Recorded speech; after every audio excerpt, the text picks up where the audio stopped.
ಮುಕ್ತವಾಗಿ ಉಳಿಯುವಂತೆ ಯಾರಾದರೂ ಉಳಿದಿದ್ರೆ ಕೈ ಎತ್ತಬಹುದು.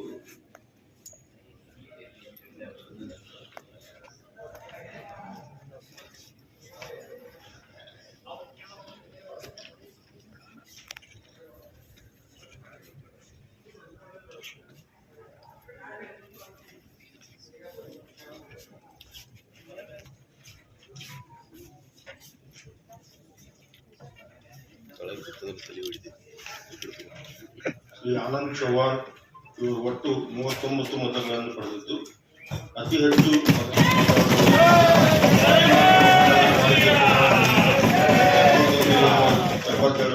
ಪರವಾಗಿ ಮಹಾಪೌರರಾಗಿ ಆಯ್ಕೆಯಾಗಿರುತ್ತಾರೆ ಎಂದು ನಾನು ಘೋಷಿಸುತ್ತಿದ್ದೇನೆ. ಆಯ್ಕೆಯಾದಂತಹ ಮಹಾಪೌರ ಮತ್ತು ಉಪ ಮಹಾಪೌರರಿಗೆ ಅಭಿನಂದನೆಗಳು. ರಾಷ್ಟ್ರಗೀತೆಯೊಂದಿಗೆ ಸಭೆ ಮುಕ್ತಾಯ ಮಾಡುವುದು ಮತಗಣನೆ ಮಾಡಿದ್ದು ಉಪ ಮಹಾಪೌರರ ಸ್ಥಾನಕ್ಕೆ ಚುನಾವಣೆ. ಶ್ರೀಮತಿ ಜ್ಯೋತಿ ರಾಜು ಪರಲ್ಕರ್ ಅವರು ಪರವಾಗಿ 20, ವಿರೋಧವಾಗಿ 39, ತಟಸ್ಥ 0, ಗೈರು ಹಾಜರು 6 ಒಟ್ಟಾರೆ. ಶ್ರೀ ಆನಂದ್ ಚೌಹಾಣ್ ಅವರಿಗೆ ಪರವಾಗಿ ಬಂದಿದ್ದು 39, ವಿರೋಧವಾಗಿ ಬಂದಿದ್ದು 20, ತಟಸ್ಥ 0, ಗೈರು ಹಾಜರು 6.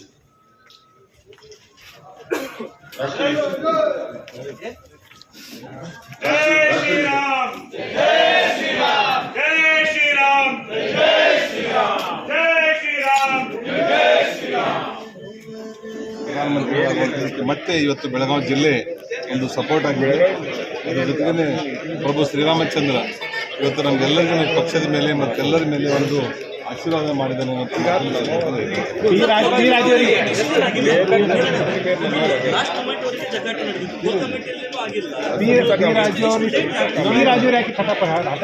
ಯಾರು ಆಟ ಹಿಡಿದಿಲ್ಲ, ಎಲ್ಲರಿಗೂ ಸರ್ವಸಮ್ಮತದ ಅಭ್ಯರ್ಥಿಯಾಗಿನೇ ಬಂತು. ನಾನು ಯಾರಲ್ಲಿ ಎಲ್ಲರೂ ಒಗ್ಗಟ್ಟಾಗಿನೇ ಅಭ್ಯರ್ಥಿಗಳನ್ನು ನಾವು ಮಾಡಿರುವಂಥದ್ದು, ಯಾರ್ದೂ ಇಲ್ಲ. ಅತ್ಯಂತ ಎಲ್ಲರೂ ಸಹಿತ ಇದೇ ಕ್ಯಾಂಡಿಡೇಟ್ಗಳಿಂದ ಸಪೋರ್ಟ್ ಮಾಡಿರುವಂಥದ್ದು ಒಂದು ಸಂತೋಷದ ವಿಷಯ ಅಂತ ಹೇಳ್ಬೋದು. ಅದ್ರ ಸಲುವಾಗಿ ಯಾರೂ ಸಹಿತ ಇದರಲ್ಲಿ ಗೊಂದಲ ಮಾಡಲಾರ್ದೇನೆ ಇದನ್ನ ಯಾವುದು 2 ಅಭ್ಯರ್ಥಿಗಳನ್ನ ಹೆಸರನ್ನು ಹೇಳಿದ್ದಾರೆ. ಇವತ್ತೆಲ್ಲರೂ ಅದಕ್ಕೆ ಸಪೋರ್ಟ್ ಮಾಡಿ ಆಡಿಸ್ತೀವಿ. ಕೊನೆಯವರೆಗೂ ಒತ್ತಡ ಇತ್ತ ಸರ್? ಇಲ್ಲ, ಬೇಡಿಕೆ ತಪ್ಪೇನಲ್ಲ, ಸಲಹೆ ಮಾಡುವಂಥದ್ದು ಏನು ತಪ್ಪೇನಲ್ಲ. ಅವರು ಇದು ಮಾಡಿದ್ದಾರೆ. ಮತ್ತು ಇನ್ನೂ ಇಷ್ಟಕ್ಕೇನೆ ಚುನಾವಣೆ ಮುಗಿಲಿಲ್ಲ, ಇವತ್ತಿಗೆ ರಾಜಕಾರಣ ಮುಗಿಲಿಲ್ಲ. ಬರುವಂಥ ದಿವಸದಲ್ಲಿ ಸಾಕಷ್ಟು ನಮಗೆ ಅನುಕೂಲತೆಗಳು ಬರ್ತದೆ. ಆ ಸಂದರ್ಭದಲ್ಲಿ ಮತ್ತು ಆ ಸಮಾಜಕ್ಕೂ ಮತ್ತು ಇನ್ನುಳಿದಿರುವಂಥ ಸಮಾಜಕ್ಕೂ ಸಹಿತ ನಮ್ಮ ಪಕ್ಷ ಗಣನೆಗೆ ತೆಗೆದುಕೊಂಡು ಮೇಯರ್ ಚುನಾವಣೆ ವೀಕ್ಷಕರಾಗಿ ಬರುವ ಮೂಲಕ ಎಲ್ಲರೂ ಮುರುಗೇಶ್ ನಾರಾಯಣ ಬೆಳಗಾವಿ ಲೋಕಸಭೆ ನಿಂತಿದ್ದಾರೆ. ಪಂಚಮಸಾಲಿ ಕೋಟಾದಲ್ಲಿ ಟಿಕೆಟ್ ಕೇಳ್ತಾರೆ, ಸ್ಪರ್ಧೆ ಮಾಡ್ತಾರೆ, ಚರ್ಚೆ ನಡೀತದೆ. ಭಾಳ ಸಲ ಕೇಳಿರ್ಬೋದು, ನಾನು ಲೋಕಸಭಾ ಚುನಾವಣೆಯ ಅಭ್ಯರ್ಥಿ ಅಲ್ಲ, ನಾನೊಬ್ಬ ಪಕ್ಷದ ಶಿಸ್ತಿನ ಸಿಪಾಯಿ. ಅವ್ರೇನು ನನಗೆ ಜವಾಬ್ದಾರಿಯನ್ನು ಕೊಡ್ತಾರೆ, ಆ ಜವಾಬ್ದಾರಿಯನ್ನು ನಿಭಾಯಿಸುವಂಥದ್ದು ಅಷ್ಟೇ ನನ್ನ ಕೆಲಸ. ಇವತ್ತು ನನಗಿಲ್ಲಿ ನಾನು ವೀಕ್ಷಕರಾಗಿ ಬರೋದಿತ್ತಂದರೆ, ನಾನು ನಿನ್ನೆ ವಿಜಯವಾಡದಲ್ಲಿ ನಾನು ಕನೆಕ್ಟೆಡ್ ಫ್ಲೈಟ್ ಬೆಂಗಳೂರಿಂದ ಇಲ್ಲಿ 7 ಬರಬೇಕಾಗಿತ್ತು. ಆ ಫ್ಲೈಟ್ ತಪ್ಪಿದ ಮೇಲೆ ರಾತ್ರಿ ನಾನು 1 ಗಂಟೆ ಡೆಲ್ಲಿ ಮುಟ್ಟಿ 6 ಗಂಟೆ ಬೆಳಗ್ಗೆ ಫ್ಲೈಟಿಗೆ ಬಂದಿದ್ದೇನೆ. ನಾನು ಮೊದಲೇ ಗೊತ್ತಿತ್ತಂದ್ರೆ ನಾನು ನೇರವಾಗಿ ಇಲ್ಲಿಗೆ ಬರ್ತೀನಿ. ಹೀಗಾಗಿ ಅದು ನಾವು ವೀಕ್ಷಕರಾಗಿ ಬಂದಿರುವಂಥದ್ದು ಲೋಕಸಭಾ ಸದಸ್ಯರಿಗೆ ಏನು ಸಂಬಂಧ ಇಲ್ಲ. ಪಕ್ಷ ನನಗೆ ಏನು ಜವಾಬ್ದಾರಿ ಕೊಡ್ತದೆ ಅದನ್ನು ನಾನು ನಿಷ್ಠಾವಂತನಾಗಿ ನಾನು ಮಾಡ್ತೀನಿ. ಬಿಜೆಪಿಯಲ್ಲಿ ಅಚ್ಚೆ ಬೆಳವಣಿಗೆಗಳಾಗೋದು ನೋಡಿ, ಯಾರು ಕ್ಯಾಂಡಿಡೇಟ್ ಆಗಬೇಕು, ಯಾರು ಕ್ಯಾಂಡಿಡೇಟ್ ಆಗಬಾರ್ದು ಅನ್ನೋಂಥ ತೀರ್ಮಾನ ಮಾಡಿರುವಂಥದ್ದು ಹೈಕಮಾಂಡು. ಇವತ್ತು ನಮ್ಮ ರಾಜ್ಯ ಅಧ್ಯಕ್ಷರು, ರಾಜ್ಯ ನಾಯಕರು ಎಲ್ಲರೂ ಕೂಡ ಏನು ಶಿಫಾರಸುಗಳನ್ನು ಮಾಡ್ತಾರೆ, ಅದರ ಪ್ರಕಾರ ರಾಷ್ಟ್ರೀಯ ನಾಯಕರು ಅದರ ಬಗ್ಗೆ ಅಳೆದು ತೂಗಿ ಅಭ್ಯರ್ಥಿಗಳನ್ನು ಮಾಡ್ತಾರೆ. ಯಾರು ಒಬ್ಬರಿಗೂ ಗೊತ್ತಿಲ್ಲ ಯಾರು ಅಭ್ಯರ್ಥಿ ಆಗ್ತಾರೆ ಅನ್ನುವಂಥದ್ದು. ಮತ್ತು ಈಗಾಗಲೇ ಇರುವಂಥ ಲೋಕಸಭಾ ಸದಸ್ಯರು ಒಳ್ಳೆ ಕೆಲಸಗಳನ್ನು ಮಾಡಿದ್ದಾರೆ. ಹಿಂದಿರುವಂಥ ದಿವಂಗತ ಸುರೇಶ್ ಅಂಗಡಿ ಅವರು ಸಹಿತ ಒಳ್ಳೆ ಕೆಲಸ ಮಾಡಿದ್ದಾರೆ. ಅದ್ರ ಸಲುವಾಗಿ ಅವ್ರು ಏನು ನಿರ್ಧಾರ ತಗೋತಾರೆ ನೋಡೋಣ. ಸರ್, ನೀವು ಆಕಾಂಕ್ಷೆ ಇದ್ದೀರಾ ಸರ್ ಆಗ್ಲಿಕ್ಕೆ? ಯಾವುದಕ್ಕೂ ಆಕಾಂಕ್ಷೆ ಇಲ್ಲ. ಪಕ್ಷ ಏನು ಜವಾಬ್ದಾರಿ ಕೊಡ್ತಾರೆ ಅದನ್ನು ಮಾಡೋದು ಅಷ್ಟೇ ನನ್ನ ಕೆಲಸ. ಪಕ್ಷ ಏನು ಜವಾಬ್ದಾರಿ ಕೊಡ್ತದೆ ಅದನ್ನ ನಿಲ್ತೇನೆ. ಒಂದು ವೇಳೆ ನಂಗೆ MLA ತಿಳ್ಕೊಳ್ಳಿಲ್ಲ ಅಂತ ಪ್ರಾಮಾಣಿಕವಾಗಿ ಭಾರತೀಯ ಜನತಾ ಪಾರ್ಟಿ ಕೆಲಸ ಮಾಡ್ತೀನಿ. ಪಕ್ಷದ ಕೆಲಸ ಮಾಡೋದು ಅಷ್ಟೇ ಆಸೆ. ಮೇಯರ್, ಉಪ ಮೇಯರ್ ಆಯ್ಕೆ ಆಗಿದೆಯಲ್ಲ, ಇದು ಲೋಕಸಭಾ ಚುನಾವಣೆಯಲ್ಲಿ ಯಾವ ರೀತಿಯಾಗಿ ಇಂಪ್ಯಾಕ್ಟ್? ನಿಶ್ಚಿತವಾಗಿಯೂ ಸಹಿತ ಇವತ್ತು ಹಿಂದುಳಿದ ಸಮಾಜಕ್ಕೆ ಒಂದು ಮೇಯರ್ ಅನ್ನು ಕೊಟ್ಟಿರುವಂಥದ್ದು ಮತ್ತು ಅಲ್ಪ ಸಮಾಜದವ್ರಿಗೂ ಸಹಿತ ಇವತ್ತಿನ ಉಪಮೇಯರ್ ಕೊಟ್ಟಿರುವಂಥದ್ದು ಒಂದು ಭಾರತೀಯ ಜನತಾ ಪಾರ್ಟಿಗೆ ಹೇಳ್ಬೋದು. ಮೊನ್ನೆ ನಡೆದಿರುವಂಥ ರಾಜ್ಯಸಭೆಯಲ್ಲಿ ಬೇರೆ ಪಾರ್ಟಿದವ್ರು ಯಾವ ರೀತಿ ಒಂದು ಪೇಮೆಂಟ್ ಶೀಟ್ ಮಾಡ್ತಿದ್ರು ನಿಮಗೆಲ್ಲ ಗೊತ್ತಿದೆ. ನಮ್ಮ ನಾರಾಯಣ ಸಾಹೇಬ್ ಬಾಂಡ್ವೇಜಿ ಅವರು ಕಳೆದ 50 ವರ್ಷದಿಂದ ಸತತವಾಗಿ ಭಾರತೀಯ ಜನತಾ ಪಾರ್ಟಿಯ ಶಿಸ್ತಿನ ಸಿಪಾಯಿಯಾಗಿ ನಿಷ್ಠಾವಂತ ಕಾರ್ಯಕರ್ತನ ಕೆಲಸ ಮಾಡಿದ್ದಾರೆ. ಅವರಿಗೆ ಅಂಥವ್ರನ್ನ ಗುರುತಿಸಿ ಒಂದು ಕಪಾಟದ ಅಧ್ಯಕ್ಷರನ್ನಾಗಿ ನಮ್ಮ ಪಕ್ಷ ಮಾಡಿದೆ, ಹಿಂದೆ MLC ಅಧ್ಯಕ್ಷರನ್ನ ಮಾಡಿದೆ. ಇವತ್ತು ರಾಜ್ಯಸಭಾ ಅವ್ರು ನಾಮಿನೇಷನ್ ಮಾಡಬೇಕಾದ್ರೆ ಅವ್ರು ಫೋನ್ ಮಾಡಿ ಹೇಳೋರಿಗೆ ಅವ್ರಿಗೆ ಗೊತ್ತಿಲ್ಲ, ನಿಜವಾಗಿಯೂ ಅವ್ರ ಅಭ್ಯರ್ಥಿ ನಾನು ಅಭ್ಯರ್ಥಿ ಆಗ್ತೀನಿ ಅನ್ನೋದೇ ಅವ್ರಿಗೆ ಗೊತ್ತಿಲ್ಲ, ಸರ್ಪ್ರೈಸ್ ಅವ್ರಿಗೆ ಹೇಳಿದಾಗ. ಈ ರೀತಿ ಭಾರತೀಯ ಜನತಾ ಪಾರ್ಟಿ ಕಟ್ಟ ಕಡೆ ಮನುಷ್ಯನಿಗೆ ಯಾರ ಪಕ್ಷದಲ್ಲಿ ನಿಷ್ಠೆಗೆ ಕೆಲಸ ಮಾಡ್ತಾರೆ ಅವ್ರನ್ನ ಗುರುತಿಸಿ ಅವ್ರ ಮೇಲೆ ತರುವಂಥ ಕೆಲಸ ಪಕ್ಷ ಮಾಡ್ತಾರೆ.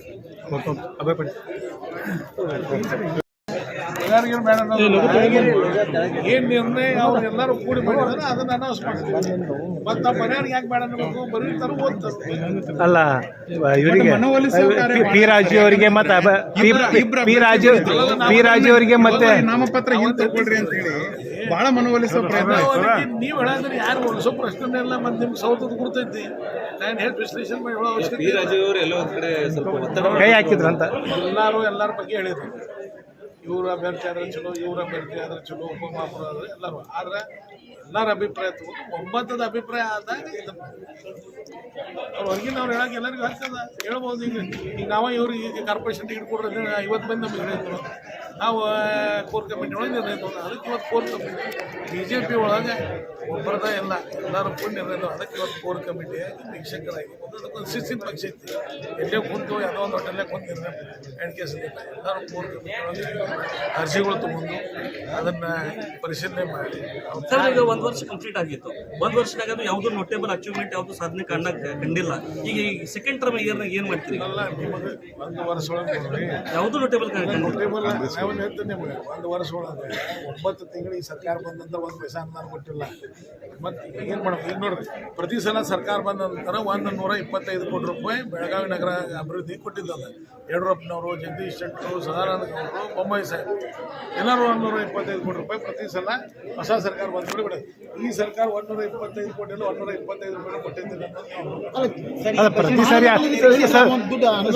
ಪ್ರತಿ ಸಾರಿ ಅನುದಾನ ಯಾಕೆ ಕೇಳ್ಬೇಕಂತ ಸ್ವಂತ ಬಲದ ಮೇಲೆ ನಿಲ್ಲೋಗೋದಕ್ಕೆ ಅವಕಾಶ ಇದೆ. ಸಾಕಷ್ಟು ತೆರಿಗೆ ಸೋರಿಕೆ ಆಗ್ತಾ ಇದೆ.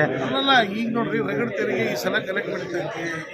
ಆ ಪ್ರಕಾರ ನೀವು ನೋಡಿರ್ಬೋದು, ಮಹಾನಗರ ಪಾಲಿಕೆ ಒಳಗೆ ಹಿಂದಿನ 3-4 ತಿಂಗಳು ಹಿಂದಿನ ನಮ್ಮ ಸರ್ಕಾರ ಇದ್ದಾಗಿಂದ ವಾಹನಗಳು ಎಷ್ಟು ಬಂದಿದ್ದೀವಿ, ನಮ್ಮ ಭಾಳ ಸುಧಾರಣೆ ಆಗಿರ್ತದೆ. ಅದನ್ನ ನೀವು ಆ ದೃಷ್ಟಿಕೋನ ಇಟ್ಕೊಂಡು ಸ್ವಲ್ಪ ನೋಡ್ರಿ ಅಂತಂದ್ರೆ ನಿಮ್ಗೆ ಕಂಡು ಸರ್ಕಾರಕ್ಕೆ ಅನುದಾನ ಕೇಳಲಿಕ್ಕೆ ಸರ್ ಅನುದಾನ ಕೇಳಲಿಕ್ಕೆ ನಿಯೋಗ ಏನಾದರೂ ಬೆಂಗಳೂರಿಗೆ ಸರ್ 125 ಕೋಟಿ ರೂಪಾಯಿ ಪ್ರತಿ ಹೊಸ ಸರ್ಕಾರ ಬಂದಾಗ ಕೊಡಬೇಕಾಗಿತ್ತು. ಅದನ್ನ ಕೊಡ್ಲಿ ಸಾಕು. ನಿಮ್ಮ MLA ಶಾಸಕ ಬರ್ತಾ ಇದೆ ಸರ್ ಸರ್ಕಾರ ನಿಮಗೆ ಬರ್ತಾ ಇದೆ ಅಂತ ಶಾಸಕರ ಫಂಡ್ ಇನ್ನೊಂದಕ್ಕೆ ಅದು ಫಂಡ್ನು ಬರ್ತಾ ಇದೆ.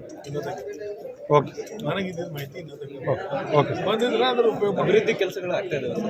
ಅಭಿವೃದ್ಧಿ ಕೆಲಸ ಯಾವೂ ಇಲ್ಲ, ನಮ್ಮದಲ್ಲ ಕಾಂಗ್ರೆಸ್ದವ್ರದ್ದು ಆಗ್ತಾ ಇಲ್ಲ. ನಾನು ಕಮಿಟಿ ಒಳಗೆ ಅದನ್ನ ಕಮಿಟಿ ಒಳಗೆ ಕಾಂಗ್ರೆಸ್ ಶಾಸಕರು ಹೇಳ್ತಾರೆ ನಮಗೆ ಇನ್ನೇ ತನಕ ಅವ್ರು ಪೈಸಾ ಬಂದಿಲ್ಲ. ಈ ರೀತಿ ಕಾಂಗ್ರೆಸ್ ಸರ್ಕಾರದಲ್ಲೂ ಪವರ್ಫುಲ್ ಇದ್ದವ್ರಿಗೆ ಮಾತ್ರ ಅನುದಾನ ಹೊಂಟಿದೆ. ಯಾಕಂದ್ರೆ ಮೊನ್ನೆ ಗ್ರಾಮೀಣ ಕ್ಷೇತ್ರಕ್ಕೆ, ಆಧುನಿಕ ಕ್ಷೇತ್ರಕ್ಕೆ 800 ಕೋಟಿ ರೂಪಾಯಿ 800 ಕೋಟಿ ರೂಪಾಯಿ ಅನುಮೋದನೆ ಸಿಕ್ಕಿದೆ. 14 ಅಲ್ಲ, ಅದು ಪೇಪರ್ನಾಗ ರಗಡ ಅನೌನ್ಸ್ ಆಗ್ತಾವೆ. ಕಾರ್ಯರೂಪಕ್ಕೆ ಬರ್ಬೇಕಲ್ಲ. ಅಲ್ಲ, ಪವರ್ಫುಲ್ ಇದ್ದವ್ರು ತೊಂಬರಾಕತ್ತಾರ ಅನ್ನುವಂಥದ್ದು. ಅಲ್ಲ, ಕಾರ್ಯರೂಪಕ್ಕೆ ಬರ್ಬೇಕಲ್ಲ. ಅಲ್ಲ, ಗ್ರಾಮೀಣ ಕ್ಷೇತ್ರ 800 ಕೋಟಿ ಬರ್ತದೆ. ಗ್ರಾಮೀಣ ಕ್ಷೇತ್ರ 800 ಕೋಟಿ ಬರ್ತದೆ. ಬೆಳಗಾವಿ ಸಿಟಿಗೆ ಏನು ಬರಂಗಿಲ್ಲ. ಎಲ್ಲ ಕಾರ್ಯರೂಪಕ್ಕೆ ಬರ್ಬೇಕಲ್ಲ. ಅಂದ್ರೆ ಅದು ಗ್ಯಾರಂಟಿ ಇಲ್ಲ. ಸ್ಟೇಟ್ಮೆಂಟ್ ಇವತ್ತಿನ ಚುನಾವಣೆ ನೀವೆಲ್ಲರೂ ನೋಡಿರ್ಬೋದು. MES ಮೆಂಬರ್ ಅಂತ ಅಭ್ಯರ್ಥಿಗಳೊಳಗೆ ಕಾಂಗ್ರೆಸ್ದವ್ರು ಮತ ಹಾಕಿದ್ದಾರೆ. ರಾಜಕೀಯ ನಿಮಗೆ ಗುರ್ತೈತಿ. ಓಕೆ ಸರ್, ಬಜೆಟ್ ಬಗ್ಗೆ ಅಲ್ಲ, ಕಳೆದ ಕೋಡ್ ಆಫ್ ಕಂಡಕ್ಟ್ ಬಂದಾಗಿನಿಂದ ಹಿಡಿದು ಇವತ್ತಿನವರೆಗೆ ಆಲ್ಮೋಸ್ಟ್ 10 ಮಂತ್ಸ್ ಮೇಲಾಯಿತು ಸರ್ಕಾರ ಬಂದು. ಒಂದೇ ಒಂದು ಅಭಿವೃದ್ಧಿ ಕೆಲಸಕ್ಕೆ ಹಣ ಬಿಡುಗಡೆ ಮಾಡಿಲ್ಲ. ಇದನ್ನು ಭಾರತೀಯ ಜನತಾ ಪಾರ್ಟಿಯವರು ದೂರನ್ನು ಮಾಡ್ತಾ ಇಲ್ಲ. ಭಾರತೀಯ ಜನತಾ ಪಾರ್ಟಿ ಶಾಸಕರಾಗಿರ್ಬೋದು, ವಿಧಾನ ಪರಿಷತ್ ಸದಸ್ಯರಾಗಿರ್ಬೋದು, ಲೋಕಸಭಾ ಸದಸ್ಯರಾಗಿರ್ಬೋದು, ಇದಕ್ಕೆ ಬೇಜಾರನ್ನು ವ್ಯಕ್ತಪಡಿಸುವಂಥವ್ರಿಂದ ಕಾಂಗ್ರೆಸ್ಸಿನ ಶಾಸಕರು ಇವತ್ತು ಕನಿಷ್ಠ 50ಕ್ಕಿಂತಲೂ ಹೆಚ್ಚು ಶಾಸಕರು ನಮ್ಗೆ ಯಾವುದೇ ರೀತಿಯಿಂದ ಕಳೆದ 10 ತಿಂಗಳಿಂದ ನಮ್ಗೆ ಅನುದಾನ ಬಂದಿಲ್ಲ ಅಂತೇಳಿ ಬೇಜಾರವನ್ನು ವ್ಯಕ್ತಪಡಿಸ್ತಾ ಇದ್ದಾರೆ. ಕಳೆದ ಚುನಾವಣೆಯಲ್ಲಿ, ಕಳೆದ ಸರ್ಕಾರದಲ್ಲಿ ನಾವು ಯಾವ ರೀತಿ ಅನುದಾನವನ್ನು ಕೊಟ್ಟಿತ್ತು ಆ ಕಾಮಗಾರಿಗಳು ಸಹಿತ ಮುಂದೆ ಹೋಗ್ತಾ ಇದೆ. ಇದ್ದದ್ದು ಯಾವ ಎಲ್ಲೆಲ್ಲಿ ನಾವು ಎಲ್ಲೆಲ್ಲಿ ಕಡಿ ಬಿದ್ದಿದೆ, ಹೊಸದಿದೆ, ಸ್ಟೀಲ್ ಇದೆ, ಅಲ್ಲೇ ಇವತ್ತಿಗೂ 10 ತಿಂಗಳಾದರೂ ಸಹಿತ ಇದೇ ತೋರಿಸ್ಕೊಡ್ತಾ ಇದೆ. ಮತ್ತೇನು ಅವರು 5 ಭಾಗಗಳಿಂದ ಅನೌನ್ಸ್ ಮಾಡಿದ್ರು, ಅವ್ರನ್ನೆಲ್ಲರೂ ಸ್ವಾಗತ ಮಾಡಿದ್ದೀವಿ. ಆದರೆ ಇವತ್ತು ಅಲ್ಲಿನೂ ಸಹಿತ ತಾರತಮ್ಯ. ಎಲ್ಲ 5 ಭಾಗ್ಯಕ್ಕೂ ಸಹಿತ ಅವ್ರು ಕಂಡೀಷನ್ ಹಾಕ್ತಾ ಇದ್ದಾರೆ. ಮೊದಲು ಕಂಡೀಷನ್ ಹಾಕ್ತದ್ದು ಏನು ಹೇಳಿರಲಿಲ್ಲ ಅವರು. ಆ ಕಂಡೀಷನಲ್ಲಿ ಸಾಕಷ್ಟು ಜನರಿಗೆ ಅನ್ಯಾಯ ಆಗ್ತಾ ಇದೆ. ಅದ್ರ ಸಲುವಾಗಿ ಇತ್ತಾಗ ಭಾಗ್ಯಗಳನ್ನು ಇಲ್ಲ, ಇತ್ತಾಗ ಅಭಿವೃದ್ಧಿ ಕೆಲಸಗಳನ್ನೂ ಇಲ್ಲ. ಇದರಿಂದ ನೀವು ನೋಡ್ತಾ ಇರಿ, ಅತ್ಯಂತ ಕಡಿಮೆ ಸಮಯದಲ್ಲಿ ಈ ಸರ್ಕಾರ ಏನಾಗ್ತದೆ ಅನ್ನೋದು ಅಬ್ಸರ್ವ್ ಮಾಡಿ. ಅದನ್ನ ಅಬ್ಸರ್ವ್ ಕಾದು ನೋಡಿ. ಆದರೆ ಈ ಸರ್ಕಾರವನ್ನು ಕೆಡಲಿಕ್ಕೆ ಭಾರತೀಯ ಜನತಾ ಪಾರ್ಟಿಯವರು ಯಾವುದೇ ರೀತಿಯಿಂದ ಪ್ರಯತ್ನ ಮಾಡ್ತಾ ಇಲ್ಲ. ಕಾಂಗ್ರೆಸ್ಸಿನ ಶಾಸಕರು ಏನು ಬಂದಿದ್ದಾರೆ, ಅವ್ರಿಗೆ ಯಾವುದೇ ರೀತಿಯಿಂದ ಅನುದಾನ ಸಿಗ್ತಾ ಇಲ್ಲ, ಅವರೇ ತುದಿಗಾಲ ಮೇಲೆ ನಿಂತಿದ್ದಾರೆ. ಸರ್,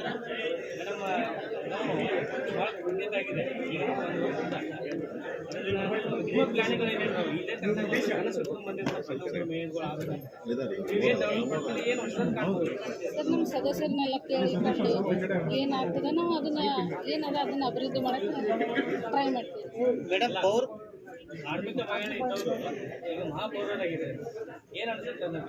ತುಂಬಾ ಹೆಮ್ಮೆ ಆಗ್ತದೆ. ಈ ಸ್ಥಾನ ಕೊಟ್ಟದ ನಮ್ಮ ಪಕ್ಷದವರಿಗೆ ಧನ್ಯವಾದ. ಮೇಡಮ್, ಪೌರ ಕಾರ್ಮಿಕರ ಸಮಸ್ಯೆಗಳು ಅದಾವ, ಅವ್ರಿಗೆ ಸರಿಯಾಗಿ ಸ್ಯಾಲರಿ ಸಿಗ್ತಾ ಇಲ್ಲ. ಇದ್ರ ಕಡೆ ತಮ್ಮ ಗಮನ ಹರಿಸ್ತಾರೆ. ಹೌದು, ತಮಗೂ ಇದೆ, ತಾವು ಇದನ್ನ ಅನುಭವಿಸಿ ಬಂದಿದ್ದೀರಿ. ಹೌದು, ಮುಂದೆ ನೋಡ್ಕೊಂಡು ಸರ್, ಮುಂದೆ ಇದ್ರೊಳಗೆ ಅದರ ಬಗ್ಗೆ ಇದನ್ನ ಹೇಳ್ತೀವಿ. ಬರೀ ಬಜೆಟ್ ಅಲ್ಲಿ ಏನಾದರೂ ಹೊಸದಾಗಿ ಯೋಜನೆ ಅನೌನ್ಸ್ ಮಾಡ್ತಾರೆ ಸರ್? ಮುಂದೆ ಹೇಳ್ತೇನೆ, ಇನ್ನ ನೋಡೋಣ. ಮುಂದೆ ಎಲ್ಲರಿಗೂ ಇದನ್ನ ಆಗ್ತದೆ. Thank you. ಧನ್ಯವಾದ.